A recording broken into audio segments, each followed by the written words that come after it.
on mute. Hello, Okay. everyone, and welcome to the Tonight Show podcast for today, the 31st of July. I do apologise, my laptop was very laggy at the start of the show there. And welcome to the show. Plenty to talk about tonight, including the news from the UK and also from around the world. I'm joined by late participants, Zach Jones, around all the latest news. Hello, Zach.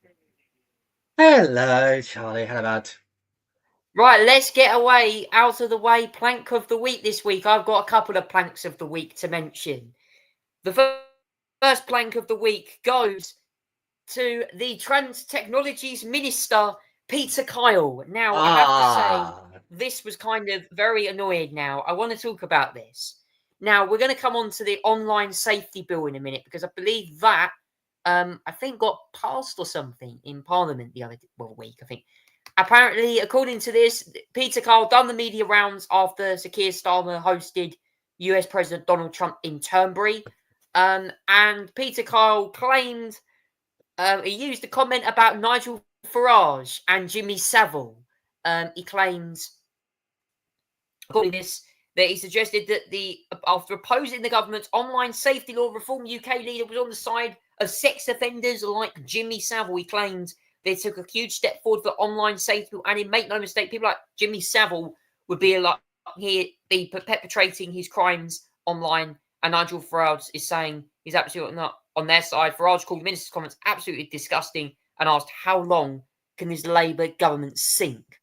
By the way, that also comes as Sir Keir Starmer never prosecuted Jimmy Savile at all. So that's one nomination there as well. Another nomination this week goes to a 41-year-old man who apparently was on an EasyJet flight flying from London Luton to, I think it was Glasgow, somewhere in Scotland, where he chanted "Death to America, death to Trump," and shouted "Al Akbar" on the plane. Basically, I think it meant God is the greatest in Arabic. That story, and he got arrested on the plane, or after the plane had landed, should I say. Got arrested, got restrained to the floor actually by some of the passengers as well. Now, we believe that apparently he's been charged in court, according to what I've read up on the news. Obviously, at the time, mainstream media didn't really cover this, but I've managed to find this on Dan Wootton's show, got covered. Yes, I don't understand why people would do that. Whether you have whatever your opinions are on illegal immigration, I do not believe you should be chanting "Death to America, death to Trump" anywhere after last year. Donald Trump nearly survived a near assassination attempt at a campaign rally. So you should definitely not be chanting that at all, especially to any world leader, let alone the President of the United States. Zach, what's your assessment on Plank of the Week this week? Well, let me start off by saying sort of my planks of the week are actually the architects of the Online Safety Act, which at the time was the Conservative government and then passed through Parliament by a Labour government. But I'm just going to give it to the government legislation. I don't normally give it to, but yeah, I'm going to give it to that one. I think there are some good things in here, and there are some things that makes it meaningless. So, like you know, this act requires stuff like age verification sites, age verification on certain sites, such as hanky panky sites. You know what I mean about certain other content as well that could contain harmful material, which shouldn't be watched by kids and all that sort of thing as well. But kind of the problem is there's an element of this that's causing me issues. So there's two audiences with this Online Safety Act for me. There's the average person that just uses the internet, that's not really into tech, and just use it for regular browsing and everything like that as well, and just wants good content on their screen and doesn't want anything harmful pop up. It works on that front, and there are public polls that suggest that people do support the Online Safety Act, the majority. So it works on that front. But then there's the second audience who, are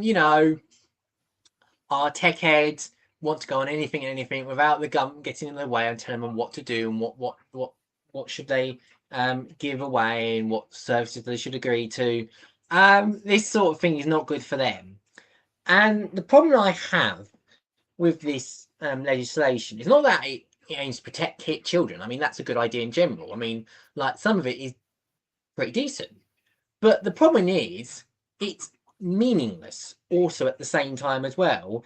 And actually, it's void to an effect because, in some ways, it is censoring some content, as we've seen. When people post videos of like atrocities in Gaza, for example, they seem to be bleeped out and they seem to be censored under the new UK rules. Legislation, which I think is ludicrous because I think we should be seeing this sort of thing as well, and not being censored, no matter how harmful, distressful it is. And the other thing is as well is that the legislation can just be simply worked around. I'll give you an example. People these days can use something very special and magical called a virtual private network, aka a VPN. And what it allows you to do, it'll take a connection. You can, some obviously it's paid and free, some of it service you get for free, some of it you have to pay for. But what happens is that it will protect your connection and DNS IP points, will create its own IP address, and you can connect from a certain country with its own IP address, meaning that, for example, if you try to get onto a hanky panky site to watch Richard and Judy get at it, you know, in the UK, you can, you have to verify your age. If with a VPN, you can just go straight around the rules and actually won't need to be asked to verify your age, and you can watch Richard and Judy's normal. So yeah, it's meaningless. And actually, the figures for this week has been extraordinary in the last week since this element of the Act came to force. That virtual private network downloads and actual sort of revenues from it has increased by 1,400%, which shows you how much of a workaround it is. Now, next thing you would wonder is, well, why don't the government ban VPNs and all that sort of thing as well? I think you'll find it's not as easy to do that as you probably think it would, because because what will happen is that if the government tried to restrict VPNs or ban them, which only certain very few countries do, and then they're more in the authoritarian route. If you do that, then I think that what would happen is that the government, the VPN companies would just sue the government and take them to court, and they're just for breach of privilege and giving away too much information. So yeah, actually, they won't do that. So in effect, part of this act, the law, is completely meaningless. It is kind of like an overreach in some areas as well. And yeah, the government ministers have been trying to defend this, as we can see this week as well. In fact, one certain Peter Kyle decided to go all the way and say that Nigel Farage was basically siding with the predators like Jimmy Savile for even doing this sort of thing as well. Which I know, invoking Jimmy Savile, that's sometimes it works. I don't know if in this case it has actually worked at all. I get the point, but I think a lot of young people and tech heads will see through this legislation and just go around and bypass this. So it's really meaningless. So the perpetrators of the Online Safety Act, the ones who created this legislation, are the plank for the week for me, because honestly, it's meaningless. And as for that person on the airplane shouting "Death to America," la la, death to Donald Trump, whatever, and then shouting that on the plane. What a dumb idiot! No wonder why you got there's an emergency, had to be an emergency landing. You've got to be safe in these sort of things as well. But anyway, he's a complete tool, and thankfully he's locked up now. I mean, I don't understand it. Who would have ever thought of doing that on a plane? It's bad. I don't know. I mean, Zach, what would you say your other planks of the week are this week if you had to pick your own nominations? Well, I've get to my legislation. I don't know what else I can give to. There's always. I'm going to give it to. I could. the Israeli government. Let's do that for the second plank of the week for me. They are losing trust fast. They're continuing their policy of starvation on the Gazan people. Only just now that aid is starting to come in to Gaza, but after Israel kept blocking aid trucks coming in directly to the Gaza, and yeah, now he's losing even more support as well. The Germans are on the way to a 2-day visit to the West Bank and the occupied regions. The UK have announced this week that they're going to formally recognise the state of Palestine if certain conditions by Israel and Hamas are not met. And also, Canada has also announced that they're going to recognise Palestine as well, as long as certain conditions from the Palestinian Authority are met as well. So, yeah, they're losing support fast. There's more countries basically decided to recognise the state of Palestine because they're fed up with Israel's antics and warmongering really ideas on this, and it's no surprise. So the Israeli government gets the plank of the week, the second plank of the week for me on that front.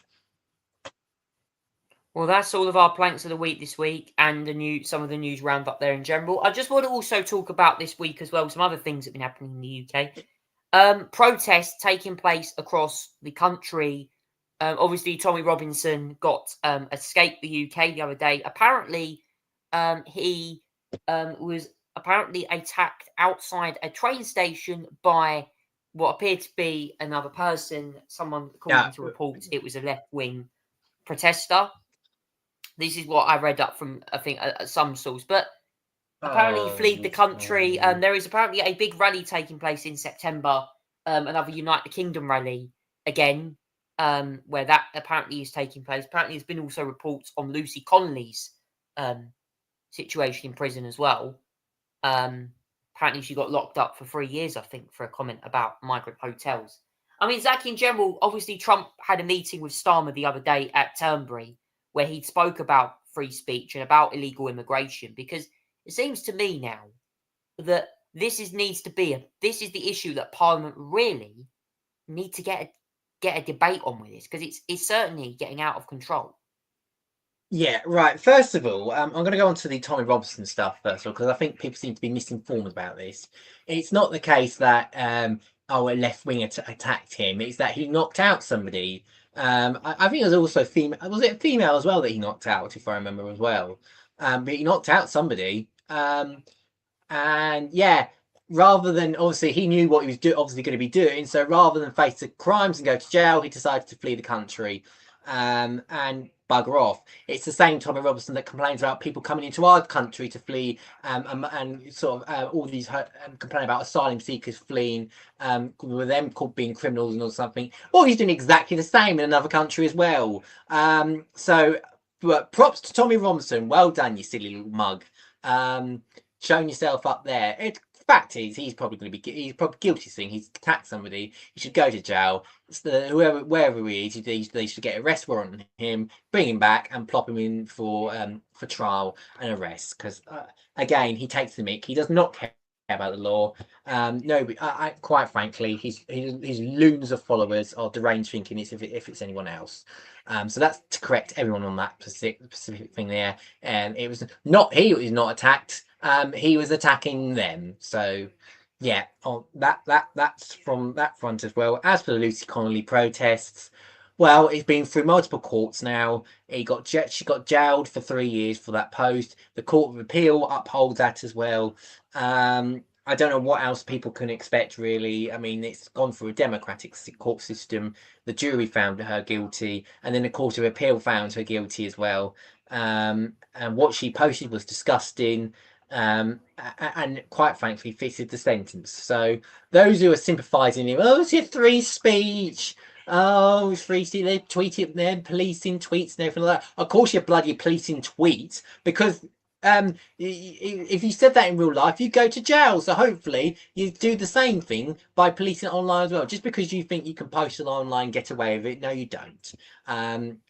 So yeah, I think all these protests are silly and everything like that, especially Tommy Robinson's mob of people as well.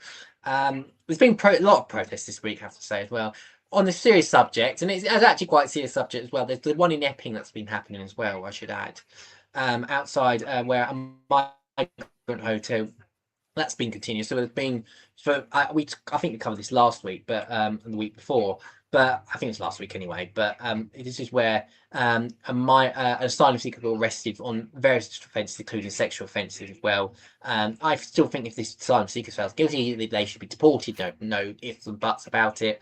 But unfortunately, there's been further arrests because some idiots have been trying to attack others as well, get access to the hotel, try and make access and attacks as well. So I think about 15 people have been arrested overall for violent misconduct and all that sort of thing as well. I mean, look, peaceful protest against this is welcome.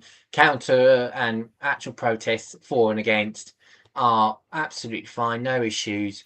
But as long as you're doing it whilst not being violent towards each other or breaking any public order acts is more than fine. But yeah, just don't be. That's what I'd say.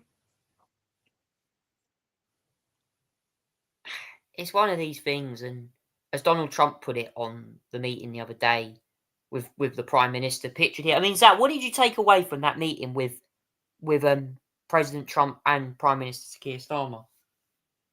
I mean, obviously they focused a lot on. I think what I understand is they focused a lot on Gaza, as well, which the US's position on this is still quite different to other countries. I mean, they're slowly moving, and I feel like the US's influence is important here because actually the Benjamin Netanyahu is sort of really only listens to the United States and America now, and Donald Trump. So he's going to be he's a big influence, and when he's talked about the food situation, and the fact that he was criticising the scenario there, I think that was a bit of a shift for Donald Trump, quite frankly as well. But they're still not there yet on terms of recognising Palestine. I mean, they're a completely different position as well. They don't agree with it at all. But yeah, he was mainly there to open a new golf course and all that sort of thing as well, and just go on his business dealings and have a bit of time away. I mean, Scotland's an interesting place to do it all, really. But hey ho, business to be done. He was. We did have one of his infamous gatherings, where he seemed to slag off a lot of things. He asked about trying to make sure taxes being low, immigration, all sorts of things. He slagged off Sadiq Khan as always as well. To which Keir Starmer said, actually, he's a friend of mine.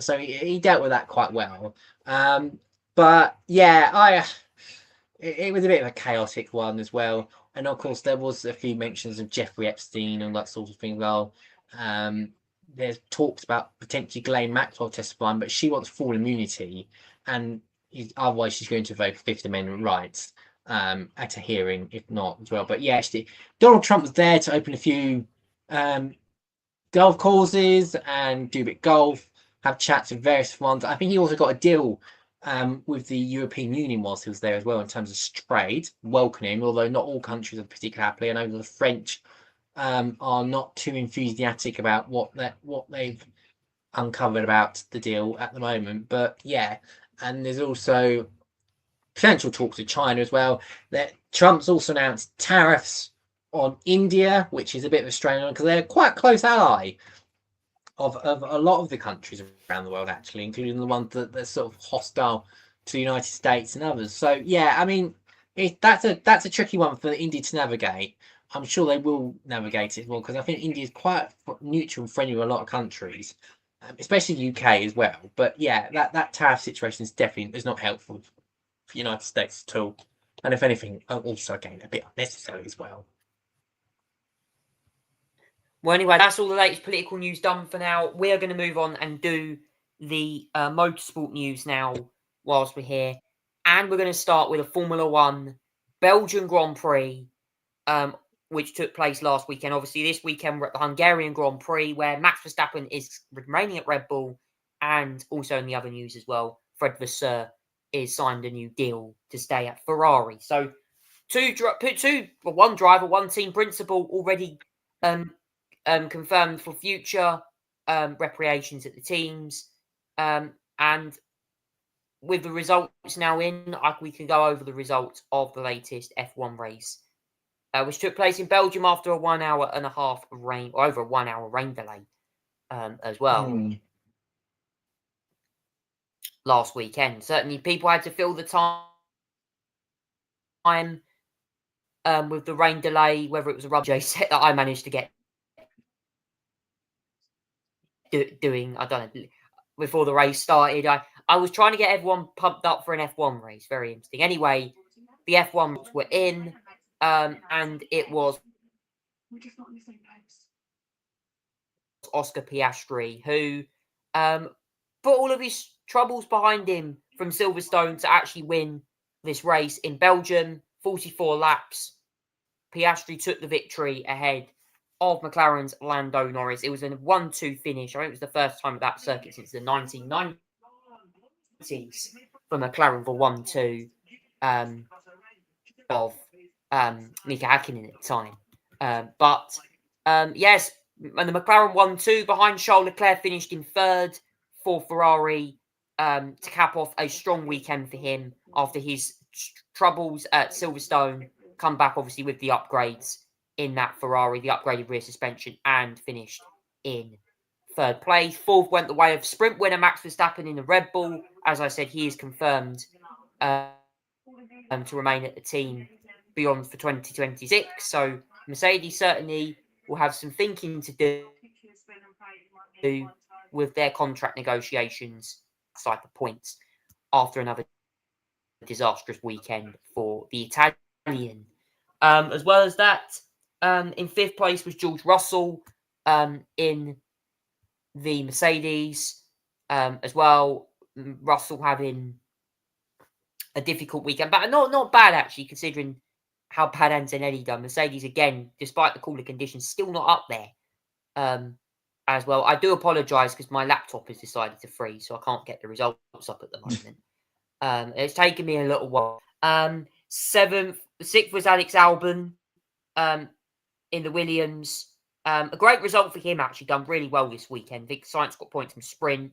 Albon gets an amazing result for him, holding off Lewis Hamilton in seventh, who exited Q1 twice. And yeah, Hamilton form he is having, despite finishing every race. I believe Hamilton's Ferrari season so far has been very underwhelming. And I agree with Jolyon Palmer's comment on that, by the way. Liam Lawson was 8th in the Racing Bulls, so getting some points. Gabriel Bortoleto beats Nico Hulkenberg this weekend and actually got into Q3. Really impressive showing from him to get 9th. His second F1 points after Austria. Actually, another lot of F1 points for him after Austria. And Pierre Gasly dragging that tractor of an Alpine into the final points position in 10th. Ollie Behrman was behind in a little mini DRS train. Hulkenberg 13th. And Tsunoda was 12th. Hulkenberg was 12th, sorry. Tsunoda was 13th. Stroll 14th. Aston Martin having another difficult weekend for Alonso was 17th. They were at the back of the grid for qualifying as well. Ocon, Antonelli get caught out with strategy. Sainz also got caught out with strategy. So did Colapinto.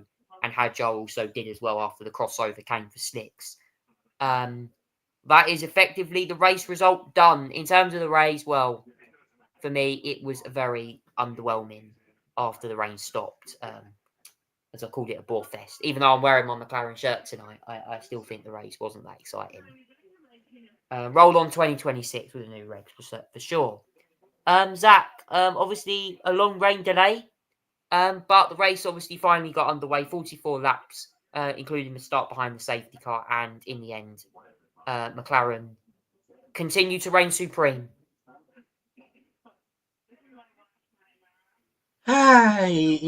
Yeah, and personally, when I was watching I have to say, before we get into the actual race results, was the rain delay too long?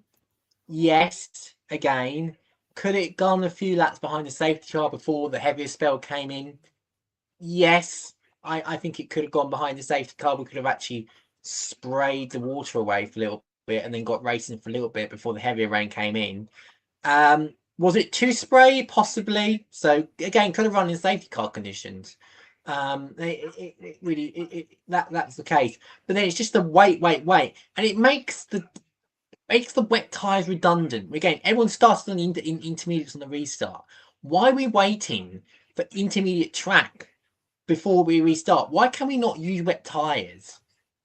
I mean, seriously, I think it's bad that we can't use wet tyre. I mean, nobody's been like acting like it's meaningless. And I just think they play it too safe on restarts sometimes. The FIA with a little bit of rain, it's almost like, oh, got to make it have a little bit damp at the worst. I mean, come on, just let them drive, let them drive. I think it's poor. But anyway, back to when we got to the actual race restart itself. Yeah, it was with it being a rolling start. It was advantage to the person behind in pole rather than Lando Norris. Second is always sort of the best place you want to be in this sort of scenario, and Oscar Piastri absolutely mastered that. He managed to also last tyres towards the end as well, winning the race. Lando Norris finished in second. I have to say, his strategy was very good, putting on the hard tyre, and one of the few drivers to go to the hard tyre actually. And I thought it worked, but the reason why he finished second is because he made too many mistakes. He made too many locks-ups at some point. He went off the track as well. Could he have won if he was on that hard tyre and didn't make any mistakes? I think the answer would have been possibly, not guaranteed he could have made a last lap move, but he would have been extremely close. So I think on this one, I think he made some driver errors that cost him the race. I think the strategy was absolutely good on his end. The medium tyres did last longer than expected, but the strategy of the hard tyres was that he put the laps in and it proved that they worked. Those hard tyres did work, and they were more effective towards the end of the race, but he did not take advantage of it because he made too many mistakes, and that's why he lost the race. Rather than the strategy itself. I thought the strategy was really good. Charles Leclerc third, very good result for him again. Just kept it in there. Held off Max Verstappen. I think he'll be pleased with that. Definitely, most certainly about that as well. Then you got George Russell behind Max Verstappen in fifth position. Then Max in fourth. Alex Albon, good result for him, sixth position. Lewis Hamilton again. I think that's a really good result for Lewis Hamilton as well. He started at the very back. Had to start in the pit lane, but he made this strategy work early on. He really did. Unfortunately, he just got a bit held up towards the end, and then just ran out a little bit towards Liam Lawson, 8th. Good result for him. Gabriel was later, excellent result for him, 9th position. And so Gasly finished 10th as well. And yeah, that's really as well the main just of the results as well.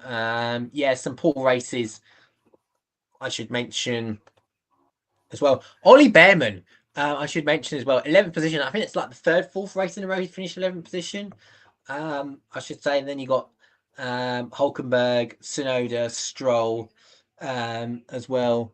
Yeah, yeah, it's just decent stuff overall, I think. But another 1-2 for McLaren. Oscar Piastri will go into Hungary. Obviously the favourite next. Obviously it's Hungary this weekend as well. They call it Monaco without the walls because it is difficult to sort of overtake at the Hungaroring as well, but it's quite physically demanding as well. It's going to be hot, it's going to be humid, it's going to be demanding. There possibly might be some showers about and some rain on the weekend. We'll be interested to see if we get another wet race. If it does rain, I imagine the track dry will be quite quick, given the fact it's quite humid conditions there as well. But yeah, unpredictability as well. You may notice as well the start on the start lap, the start finish straight is going to look a little bit different. Not because turns layout, but they've had new buildings installed, so the paddock looks a little bit. The pit lane buildings look all a little bit new as well. But otherwise, it's the same old Hungaroring in terms of difficulty to overtake. And yeah, it's going to be quite close, I have to say as well. The twisty winding corners. It's a low downforce circuit. Sorry, it's a high downforce circuit. Sorry, apologies. So it might benefit Red Bull if they set it up for a high downforce car, but we'll have to see as well. The McLarens were actually pretty good when setting up as well in the dry, and it worked there actually to their advantage. So who knows?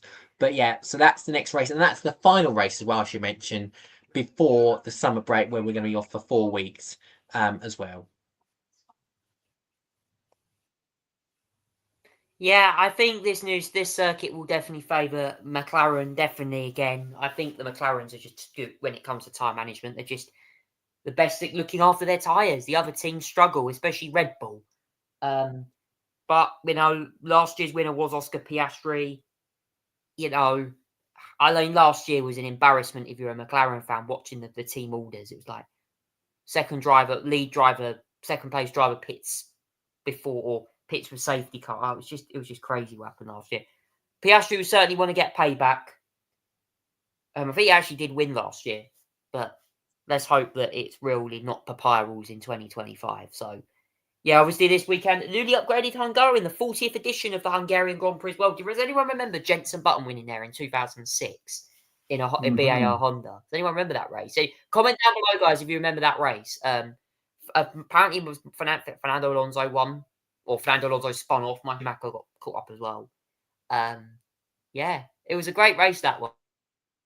So all on YouTube, if you want to watch the 2006 race back. I think this is actually one of his first ever career wins for BAR. So very interesting. It's one of the lowest grid positions. I think it was like 14th on the grid or something. That's like top 10.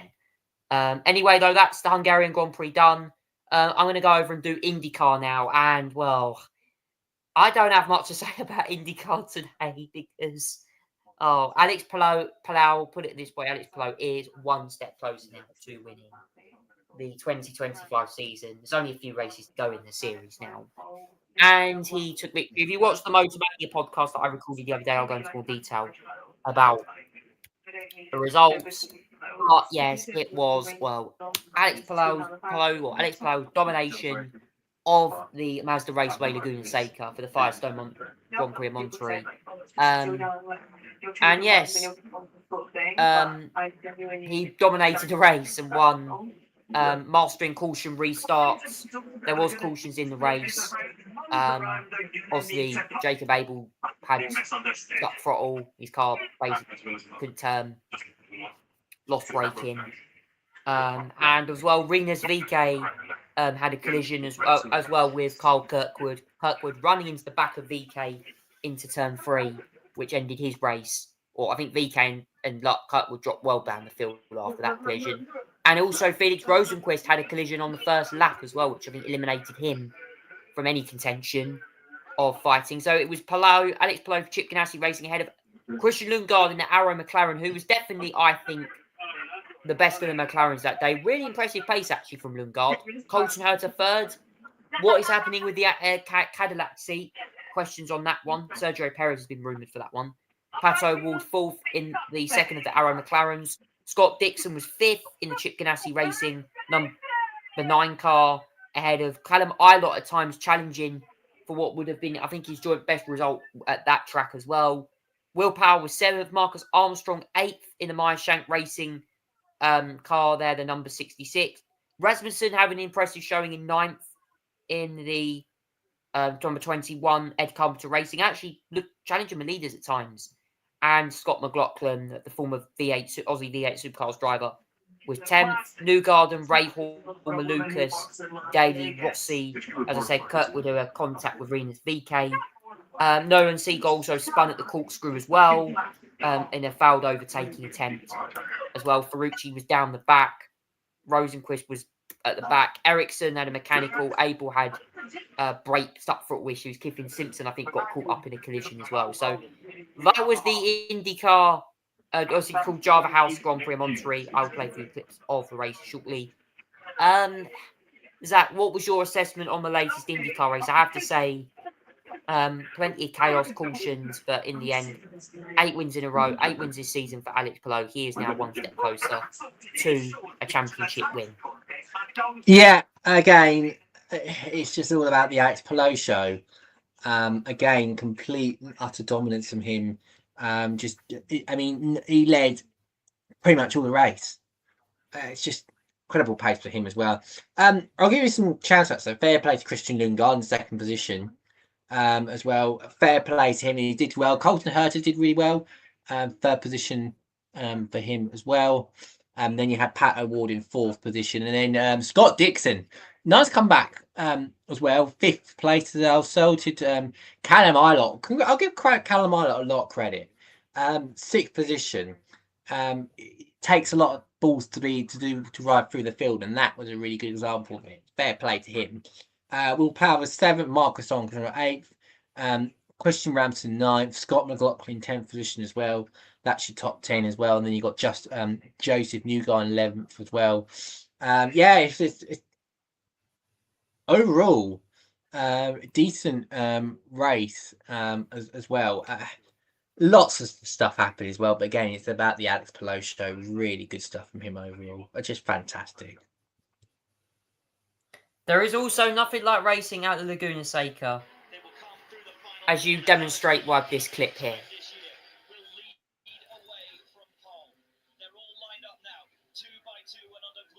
Sunshine here at one of the most incredible circuits, not just on our calendar, but anywhere in the world. We are green, we are racing here at Laguna Seca on the run down to turn 2, and look at the lead that Alex Palou has already, and Colton Herter makes the move on Pato O'Ward, and Herter trying to make his way up to 2nd position, and had 2nd position already from Pato O'Ward, which is precisely the opposite of what the McLaren man needed. Well, that was certainly a little in that short there from that race. Obviously, you can go and watch the full highlights on YouTube for the NTT IndyCar race taking place there at Laguna Seca. Also, as well, we had also this weekend as well on more stuff on the wrestling. Obviously, SummerSlam is on this weekend for WWE. We'll be seeing John Cena take on Cody Rhodes again. Cody Rhodes looking to reclaim his belt that he lost at WrestleMania to John Cena in the big championship match there for the men as well. We also have some women's action as well. I believe Tiffany Stratton might be in action against that one. I'm not sure on that one. Obviously, the ladies' action's available online as well. Also, as well, we've got obviously Roman Reigns and Jey Uso will be facing off in a tag team match, I believe, against Bronson Reed and Braun Breaker. Also, as well, another tag team match between Jelly Roll, who's the singer, by the way, and rapper. Jelly Roll in America, taking on with Randy Orton, taking on Drew McIntyre, and KSI's friend Logan Paul, who created the Prime drink. So, yeah, it should be interesting. Obviously, SummerSlam on this weekend. We've got Raw on Monday, SmackDown on Friday night, tomorrow night. I'll be keeping an eye on the wrestling as the weekend unfolds for sure. As well, we also had obviously football on as well. Let's keep an eye on the football news as well. Also, as well, I just want to say, whilst we're on this show and on the subject of football, congratulations to the Lionesses last weekend for winning the double in Euro 2025 for the ladies. Beat Spain on penalties. Chloe Kelly scoring the winner, and she was out in London the other day, literally celebrating her wins. Zach, what did you make to the football and particularly the Lionesses doing the double in Switzerland? Oh, just fabulous. They made it a bit dramatic for all of us, but they've done it at the end of the day. The win's the win. They won everything that they needed to win, apart from the first game. But doesn't matter. Came back from that. They did it in style. And yeah, it was a gutsy performance against the Spanish side that was tough to beat at points as well. But some really crucial goals in that match, I have to say, really to save us. And the penalties, I did think we were definitely losing at one point, but hey, how the tide turns as well. It's a massive victory for the Lionesses as well. And we saw a lot of fans in the streets Tuesday for the official celebrations back in London as well, near Buckingham Palace. And yeah, just fantastic overall. What a scenery it was. So congratulations to our queens, aka the Lionesses, for a back-to-back European Championships as well. Brilliant. The girls are just wonderful. They play fantastically. And yeah, they are heroes. So well done, the Lionesses.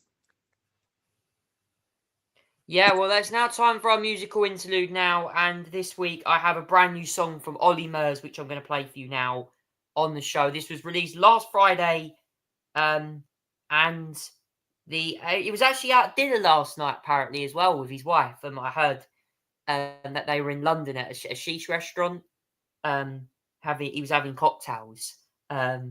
So anyone who's going out on a Friday night for the weekend, this one's a banger. Ladies and gentlemen, new release coming out last Friday. This is Save Me. I hope you enjoy this one. We'll see you in a few minutes.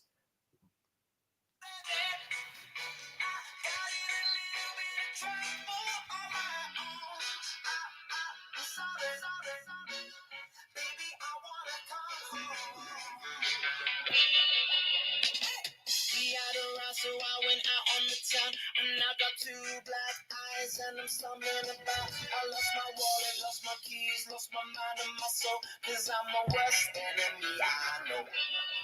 Catch my reflection in the mirror, can't believe what I see. I forgot about all my gin and I got sick on my jeans. I see police on the streets, they're all looking at me and I can't even speak. Got in a little bit of trouble on my own. I'm sorry, baby, I wanna go home. You gotta save me. I'm out my head and I got no place left to go. I'm sorry, baby, I wanna go home.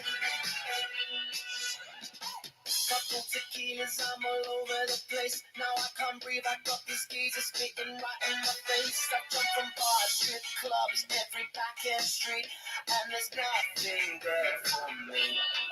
Catch my reflection in the mirror, can't believe what I see. I forgot about all my gin, and I got sick on my jeans. I see the freaks and the geeks, they're all calling me, and I can't even speak. Got in a little bit of trouble on my own. I'm sorry, baby, I wanna come home. You gotta save me. I'm out my head and I got no place left to go. I'm sorry, baby, I wanna come home. I hope it isn't over.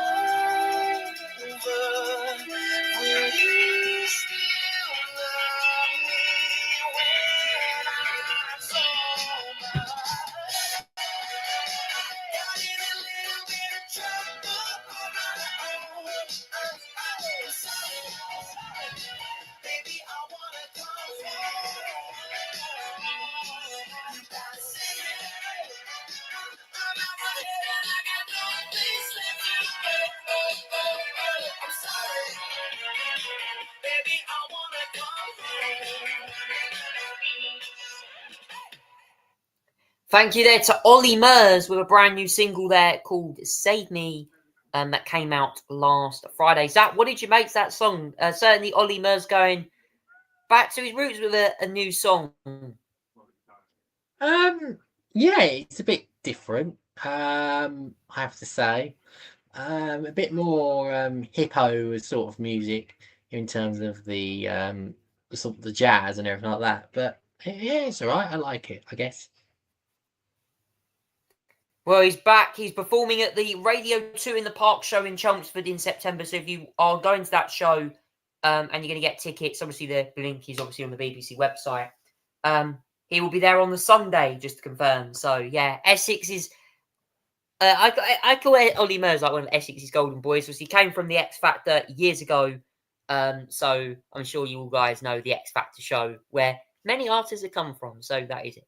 Anyway, final part of the show, Conversation Corner tonight, or Conversation Street. I'm going to be talking tonight about...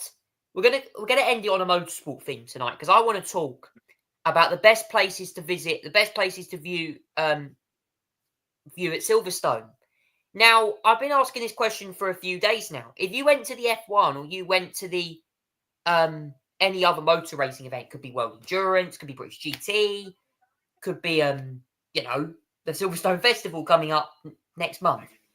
You could have been to Silverstone many times.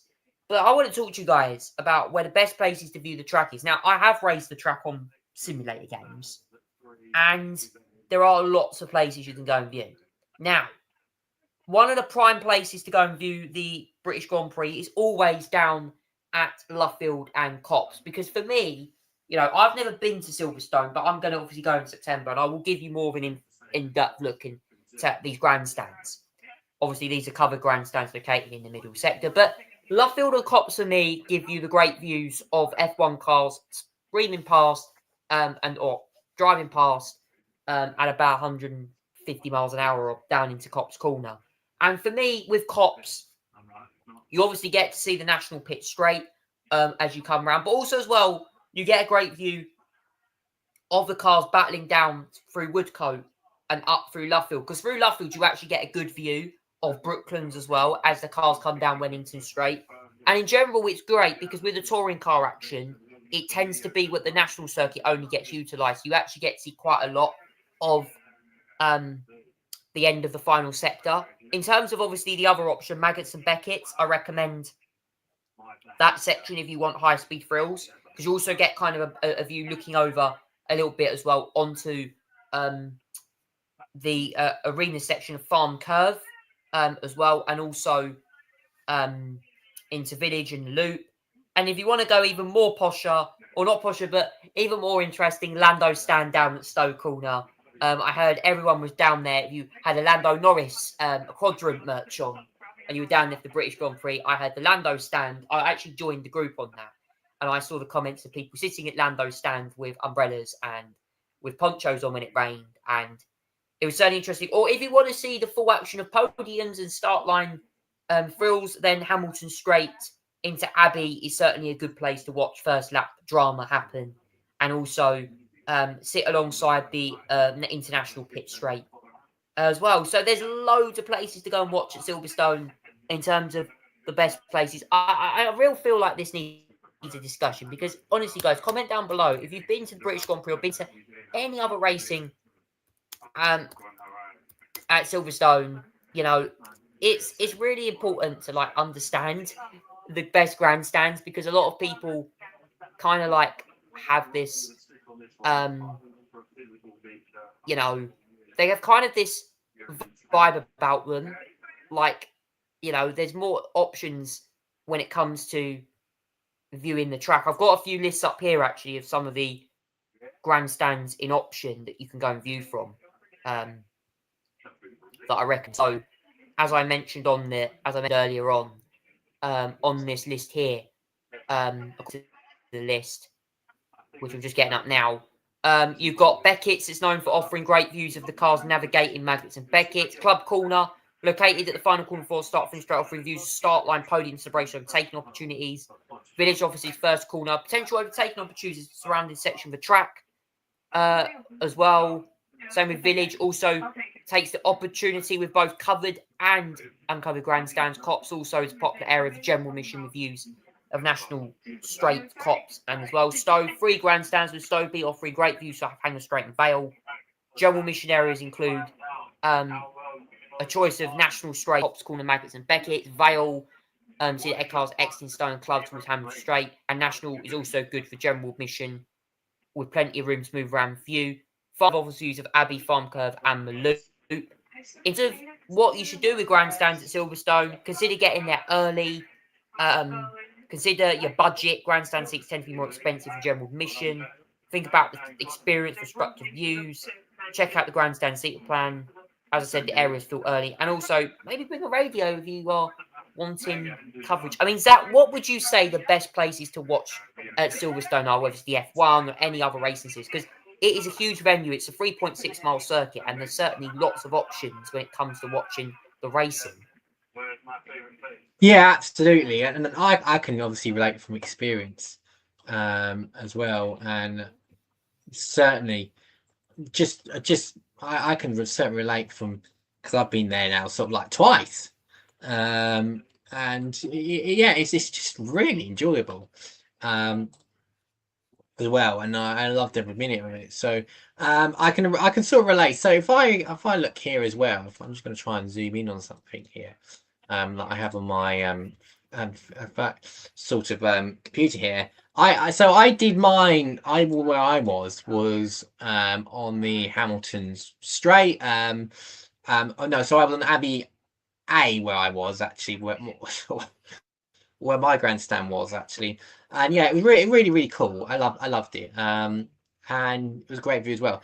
But I've also been in several areas as well.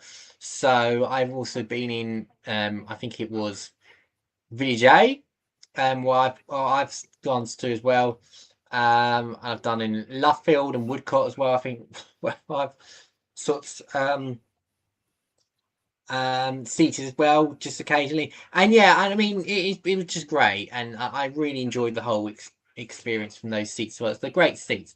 Only thing is, if you want a little bit shelter, you would want Hamilton A and sort of B, Hamilton Straight, because they're one of the shelters. I mean, Wales Abbey A is great, but when you might need a poncho and umbrella, really, because otherwise you do get wet. It's not ideal, but hey yo, you just got to live with it in some ways as well. But yeah, I have to say, I think it was a good spot, and obviously you got the museums as well. You've got lots of other things as well that you can go by as well. Well, it's really enjoyable, and yeah, it was just great. There's lots of things as well. I'd say get early, especially well, on the F1, especially on a Saturday.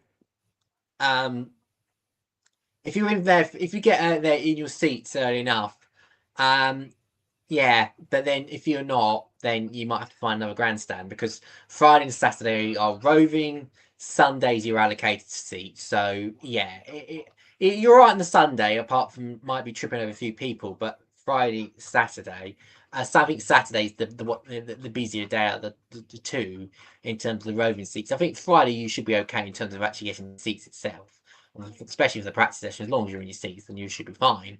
But if you leave at any point, then yeah, yeah, you're gonna have to find other places. I mean, to be fair though, to its credit, I think like especially the likes of the View was pretty good in terms of spaces available as well. So it's not all doom and gloom there. You'll probably find there's plenty of space there.